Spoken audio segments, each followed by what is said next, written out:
This time of year when it starts getting cold and you really want to sit by a nice roaring fire, that works if you're out in the forest, maybe out in the prairie.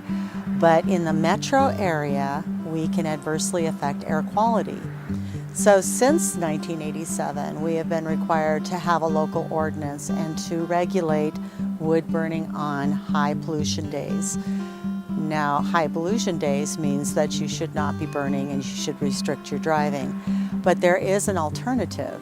The EPA has identified a list of wood-burning stoves that have catalytic converters that reduce the amount of emissions, which are clean burning devices. Now, you can burn on these action days if you have one of these EPA certified stoves, but you have to show us and we have to come by and see it in order to have you on our list of people who have EPA certified stoves.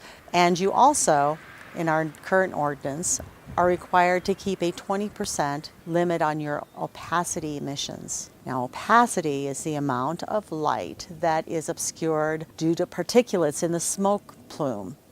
So 20% is pretty low.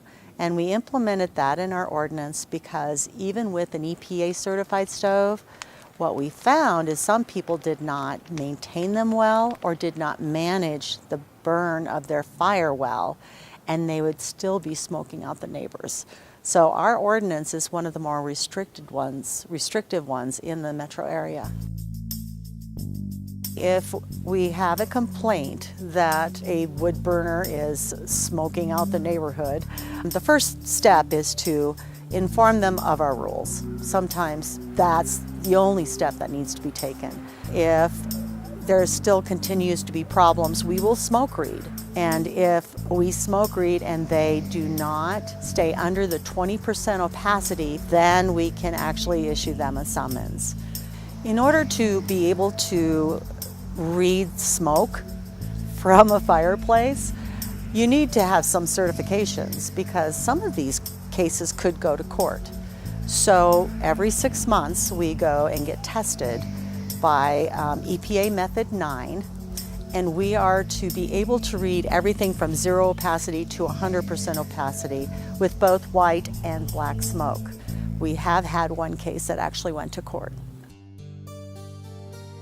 I would just suggest that people be good neighbors. There are many children in the Denver metro area that suffer from asthma. There's many elderly that also have problems with breathing.